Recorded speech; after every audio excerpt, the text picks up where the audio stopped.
Sorry, we're sideways. Are we sideways? No, we're sideways. Oh, well, that's a bummer. I know. But maybe some of you people are sideways people out there.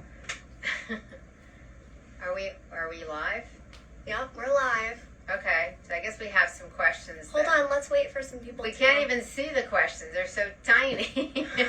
No, you're way on that cell phone over there. We can't see them. If you guys have any questions for us, please write them and I'll go through.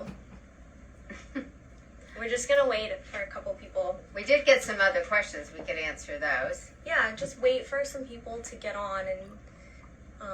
This is the first time I've ever done this. The first time you've done this, or have you? Yeah, first time doing a live. Okay, so we have an excuse if it's not very good. Yeah. Hi everyone. This is my mom. Hello. Charlotte Laws. I'm Kayla Laws. Collins now. Just got married. Got married. It's very month exciting. ago now. I know. She's a married woman. Yes. And by the way, I'm married. One of the people asked that Yeah, question. someone asked if my mom was single. She is married. Please let us know in the comments if it's unbearable that we're sideways, please. Thank you. Thanks for congratulating me.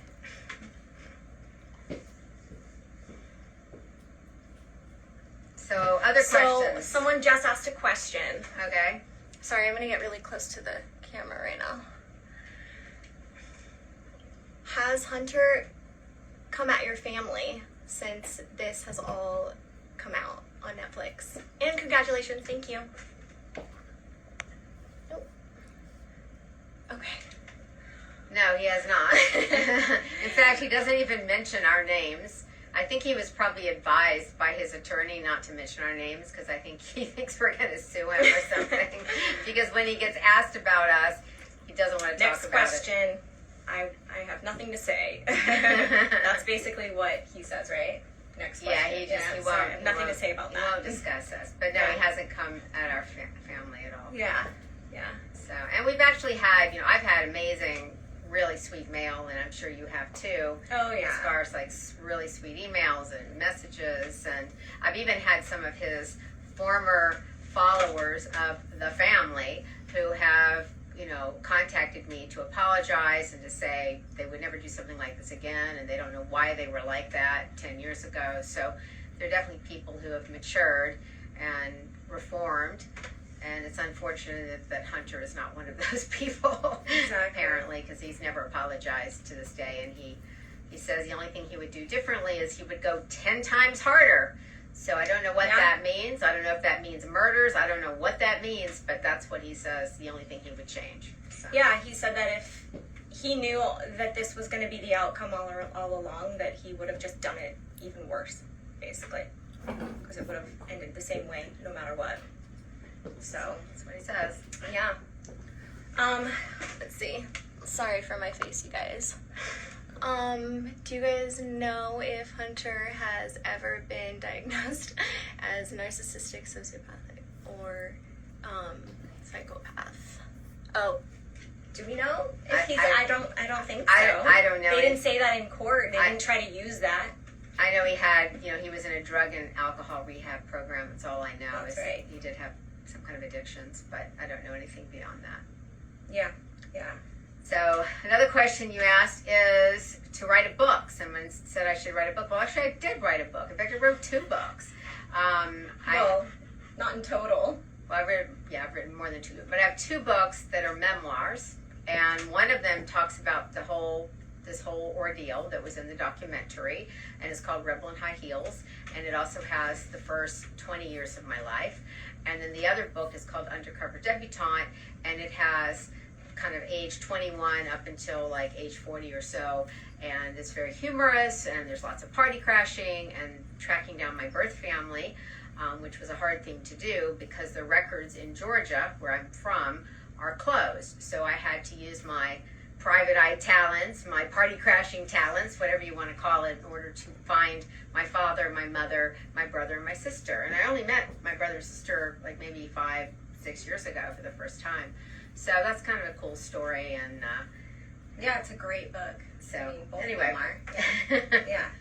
So, now we know our birth relatives, because I was raised by an adoptive family as a child. She was adopted. So, let's see. Someone else said, how are we doing? How are we doing since the release? release? Well, I will say that this documentary for me has kind of, I don't want to get emotional. It's kind of created a lot of closure for me. I will give you a little backstory. I said no to Netflix so many times, and I was like, no, I'm not going to do it. I'm not going to do it. I don't want to be a part of it. I don't want to bring that back into my life, because being so long ago, and I've worked so hard to get now to where I'm at in my life and be respected and professional. So I said no for months, actually. And then finally, the last minute, they were flying back to London, and I had a conversation with my now husband, and he was on board. And so I decided, okay, like literally the last day I did one interview, it was like thundering and raining, and they were like holding for sound for airplanes overhead, and they were so concerned that they were not going to be able to get the windows were cracked into place. The window was cracked open, like someone threw something, and there was a big crack in the window, like a hole in the window. So it made it noisy inside. It made it even more noisy because of that. But I decided that I would do it, and I'm so glad that I did now, because all the messages that I've received, the stories that I've heard, people reaching out to me and her that have explained a very similar story of what people have gone through, it's made me feel like the whole thing has made me feel super vindicated, because back when this did happen, everyone was blaming me. They thought I was a liar. Obviously, they thought I was, a whore or whatever. They thought I sent the photo. And for everyone to just come back around, like, full circle, and like, obviously, we've changed so much in 10 years as a society. So for people to now outpour with love and support, and, like, kind of like feel like they've been there and they understand, and like crying and watching it 3 times and crying every time, and all that meant so much to me. I've even cried hearing people's stories, just like personally, like reading what you guys have messaged me. So it's really touched me a lot. Yeah. And so I don't know for you. Yeah, I mean, it's I'm really happy to get the story out there. It's important to educate the public. And also, I'm still hoping that we will eventually have some kind of federal legislation. So kind of my thought with the release of this documentary is that it would be pushing Congress in some way to finally get something passed. So that's kind of what I'm hoping will happen. So I do think it's a very important topic, and I'm glad that society has changed so much as far as, not having the same victim blaming that they had 10 years ago. And the Me Too movement really did change the perception of, victims or survivors or whatever you want to call them. Yeah, and that is something that the producers were telling me so many times. Like, I really think that it's going to be great, like, nobody's going to, like, be mean to you, and, like, the way that the story is going to be told is... And I was still so scared and so nervous, because all the negative comments that I had received 10 years ago, it was traumatic for me. Like, along with everything that happened, also having people come at me, just kind of fed into that, that trauma that I experienced. But, now I'm married, so trying to build a life and a family next, and I'm a real estate agent in Los Angeles, so if you're ever looking to buy or sell a house, let now me it know. comes out. The little advertising comes into the middle. And she's working on a lot of other things personally as well. I'll let you say, like, kind of, if you want. I'm just working on like, yeah, I just have a couple. I'm working on a book that is more of an academic book, but it's animal advocacy, and it's called Omniocracy, because I support moving away from a democracy and towards an omniocracy, which I define as a government with representation for all living beings. Because right now a democracy is of, by, and for humans, the elite, the people in control with power. And I feel we should have compassion and love and include other living beings within the political system as far as representing them and caring about their interests. And then also I wrote a recent screenplay on the same topic, essentially. So she's got some stuff she's working on, and she's still doing interviews to talk about the topic, revenge porn, and trying to get it out there more, Right. So definitely doing well since the documentary has come out. So thank you for asking that question. There's been some other questions too. Do you guys know? Nope, I already read that one. Oh, amazing documentary. Oh, thank you. Sorry for my face. Well, now he's afraid to speak your names. Seems the tables have turned. That's funny. And then there was the other thing about standing for another injustice, which I sort of think, we've always done. I mean, both of us have been animal advocates for a very long time. And I've also fought, for gay rights, and also I have fought for civil rights when I was a kid. So it's kind of been, I've sort of been an activist my whole life, and Kayla has rescued lots of animals, and she's a vegan, and really devoted her life to helping a lot of animals as well. And you had something where you're going to court to help a victim as well. Yeah, I can't really say too much about it because I'm going in January or February, depending on if it gets pushed back or not. But a really good friend of mine was abused physically, and I am a witness, and so I am standing in court against him.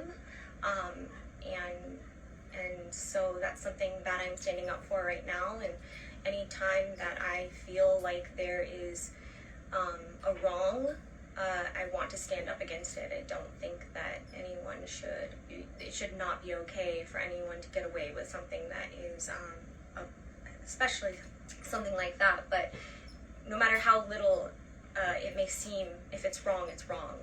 So yeah, I am doing something, standing up for another kind of injustice coming up soon here. And anytime I have the opportunity to do that for a friend or for someone else, where I can really help, then I absolutely will and want to. Let's see if there's anything else. Ooh, sorry guys, I'm being really slow because the way we have the camera set up is not ideal. What would you tell mom and dad to watch out for? What would you tell, I assume, moms and dads to watch out for with stuff like this and what I went through, I'm assuming? Yeah, what do you Well, I mean, obviously you should, Sammy, don't knock over the light, please. Oh my gosh, that would be a nightmare. He's right there. Come on, Sammy. It's our little doggy, guys. Sam. Okay. So what was the question? What What would we tell Well, I mean, you parents? obviously, be concerned about your privacy and, just be aware that when you put things online, anybody can have access to them. And Even when you don't. Even when you save them on your devices. I mean, if someone, who knows, if someone's willing to hack you have a little camera on your computer, you should cover it. Somebody could hack in and then start recording you, and you wouldn't even know you were being recorded. So, just be aware of that kind of stuff. And FBI said when they were here, they said change your passwords every 2 months, I believe is what he said. And use the two-factor authentication. When the FBI came over and they were helping me, they helped me at that point. I think it was a newer feature, and they helped me set up that two-factor authentication. I had it actually. That's how they hacked me. But they helped me set it up better, and like stronger safety settings or whatever. Right. But I would say it's really scary because nobody's really safe, like even if you take a picture just on your own personal device and it's there, it's on your phone, like anyone could just pick up your phone. Let's say you happen to have it unlocked, they can take your photo and send it to themselves. They can do anything. So it's just something to really educate your children on and have them watch this documentary, Yeah. I know so many parents, moms and dads have reached out to me and said, I'm having my child watch this documentary so they understand what you went through, what some other people went through.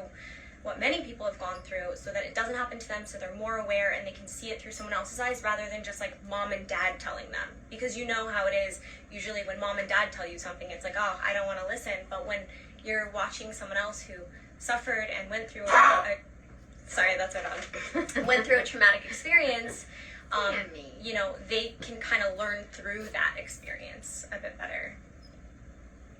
So yeah, that's all the questions we have here, unless there's some other ones up there. Do we believe justice was served? Well, I mean, I think he should have had more time in prison, personally, and there's a reason why, potentially why he didn't get more time in prison, which I had been asked initially by the FBI to gather together victims to come into court to testify at the sentencing, and I had about 25 people, plus Kayla, you know, was of course going to testify, and when it got very close to the last minute, the prosecutor's office asked me not to bring people in and not to gather together victims, and they said they were going to do it. And the reason why I had been told it was important is I had actually talked to Kamala Harris's office on multiple occasions. She was the Attorney General of California at the time, and her office had had great success going against a different website owner in San Diego. His name was Kevin Bollard. And she said the only reason he got a lot of prison time, and I think he got something like 18 years, was because they had this stream of victims coming in to court, one after the other, telling what happened. And so anyway, when I did show up at the courthouse for the Hunter Moore sentencing, Kayla and I got there. Kayla was the only one to speak, and then I had a letter from one other victim, and they hadn't gathered together any victims to speak. I don't know if it would have changed the outcome, but what my question is if it would have changed the outcome if I didn't speak, if I decided I wasn't going to do it at all. You know, I'm not sure that it would have, because he got kind of the lightest sentence possible, so I think he was going to get something like 30 months anyway as the minimum. So, but I mean, it was really great that you told your story. It was very emotional. It was very heartfelt. It was, and it's possible he got, you know, an extra 6 months or something because of that. But then he got out early. He got like less. He did get out early, and it was a pretty light. You know, the place he was not really much of a prison. I understand it was more of a kind of camps, like drug and alcohol rehab camps. And I was told that the facility in Texas where he stayed for a while, that the prisoners could actually go up to the store on their own with no supervision, get what they needed, and come back to the camp. So it didn't sound like there was much security. It didn't sound like it was a very difficult place to be. But when you hear Hunter Moore talking about it now, he definitely sees it as a really negative experience. And I get the sense he doesn't want to go back to prison again. So I hope he's not going to engage in illegal activities. Someone just asked how long of a sentence he got. 2.5? He got 2.5 years, Yeah. but I think he got out a little early, so he might have ended up with a little less than 2 years, I think, that he was incarcerated. Someone said, Charlotte, thank you for never giving up. Kayla, thank you for being so brave to share your story. Oh, thank you. Thanks. Let's see. How are you enjoying real estate? I love it. You know, my mom actually was an agent for over 30 years, so I grew up around the industry. I used to drop flyers for her. I used to sit open houses with her when I was younger. A little baby when we sit together and do open houses. There's so many agents in the industry right now that are like in their 50s now, and they're like, I remember when you were like just a little baby, and going into the office with my mom. So it was like only a natural thing for me to step into this field as well, and I really love it. It definitely has its ups and downs, but I get so much joy out of helping someone, you know, move on to the next stage in their life, acquiring something that will gain them wealth, you know, those kinds of things. Real estate is a great investment, I'll tell you. Let's see.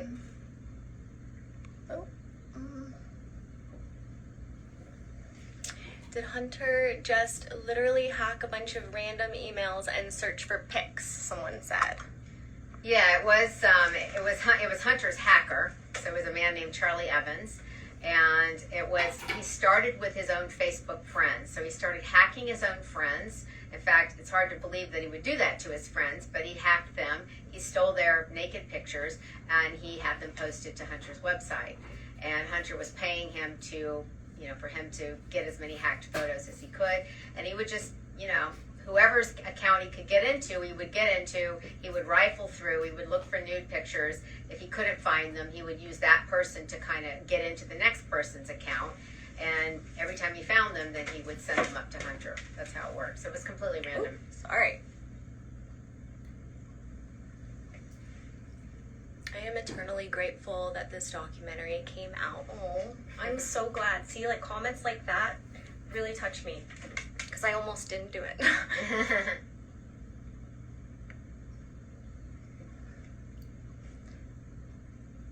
Someone said victim statements are essential from what I understand. Yeah, I think that's what I heard too. Yeah. Yeah. Yeah. Someone said, hi. Hi. Was there any civil recourse you could have pursued? There probably were. I was told by an attorney afterwards that we could have potentially pursued one, but Hunter Moore doesn't have any money, and he didn't have money back then. And so there's already a judgment, originally a $250,000 judgment against him by James McGibney, who was also in the documentary. And I believe with interest it's gone up. I think he's now saying it's $325,000 or $375,000. And Hunter just doesn't have any money, so there's really no purpose in suing somebody who doesn't have any funds. Let's see, what else? So upset that he was released early. Yeah, me too. You guys, y'all did some good in the world. Thank you. Oh, should I tell people my Instagram too? Because Yeah. this is on yours, right? Mm-hmm. So I've started trying to do Instagram. I'm not too adept at it, but she's trying to teach me. So mine is Dr. Charlotte Laws. That's the name of my Instagram page. Someone must have watched you on Dr. Drew today, because they said, wait, or maybe it was the old one. She was also on Dr. Drew today, and it was streamed just live. like an hour ago or 2 Yeah. hours ago. And someone said, way to call Hunter out on Dr. Drew. What happened to his hacker? Is he in prison? Well, he went to jail and he's out now, and I don't know anything about him. He's kept a very low profile, so I have no idea what he's doing or where he's living. But I have heard that Hunter's back living at his parents' house. I don't know if I haven't verified it, but that is what I've been told by more than one person who doesn't know him. And maybe like doing DoorDash? Well, that's what somebody on my Twitter said. Word on the street. They said that he had delivered a pizza. He actually said that he's friends, that his friend in high school, that Hunter used to beat up his friend, and his friend started taking karate or something because Hunter used to beat him up. And then the friend is the one who ordered pizza, and the delivery person was Hunter. That's what he said. But didn't they say he was like wearing a mask? Or no? Oh, I don't remember that. Oh, okay. Never mind. I don't remember then that. that just came I from don't know. nowhere. But anyway, that's just kind of funny if it's true. He's working for DoorDash would be hilarious. Well, it makes sense. It makes sense. It's an easier job to get, you know? And it's like extra cash on the side. And being the most hated man on the internet. Well, that doesn't pay you any money. Now he's the most hated man off the internet, which is what somebody said. I like Hopefully he treats your food right.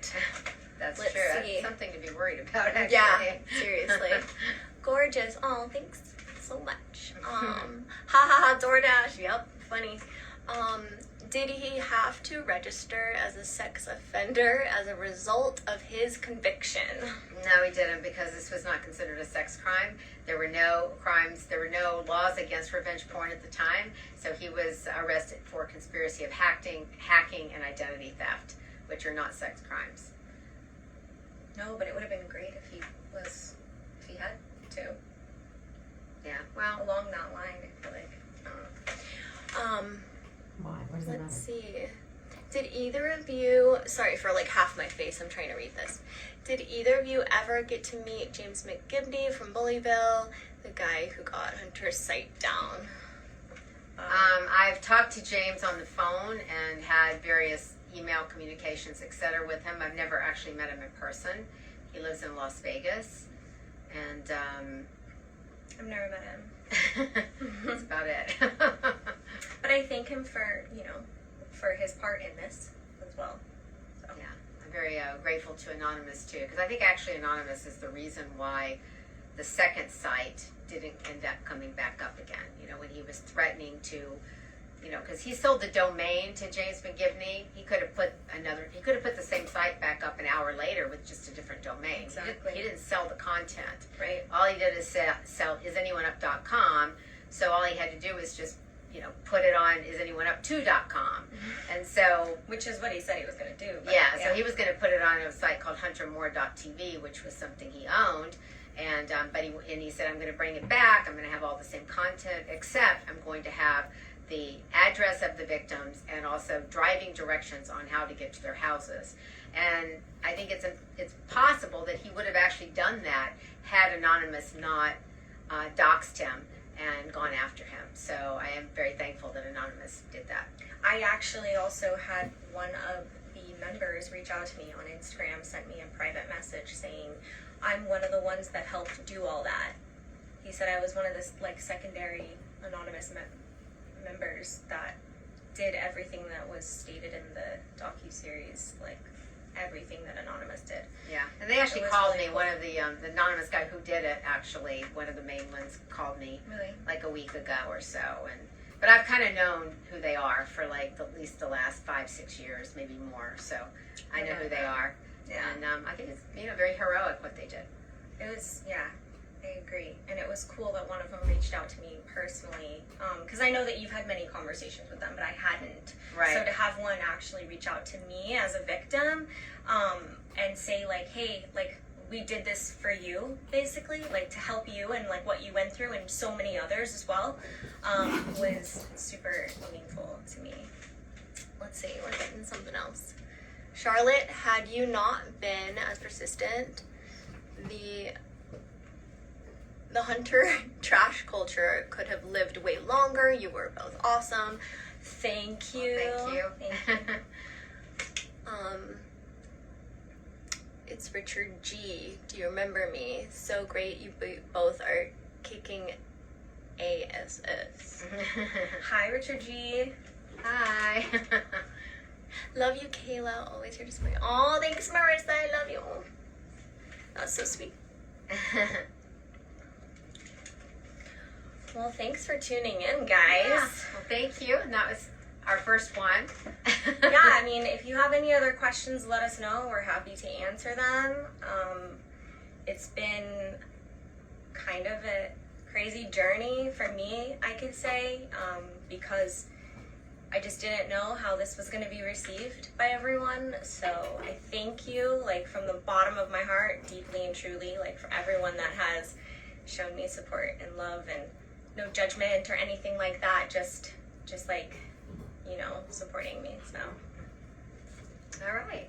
Well, Do you want to say anything? no, thank you. Thank you and thanks for all the very sweet messages. I mean, I really appreciate all that. Oh my gosh, I've gotten so many, I just can't even respond. And I'm trying to read them all. That's what I'm trying to do. Even if I can't respond to you, I'm definitely reading every single one of them. So Yeah. thank you so much for all the sweet words. Of course. Someone said thanks for coming on and answering questions. Of course. Yeah. Send us some more questions. We'll try and do another one. And, anything you feel like was unresolved or you have questions about when you watch the docuseries, we can give you a little more insight on that. So just let us know. Okay? Well, take care. Bye. Bye. Hugs and kisses and bless you all.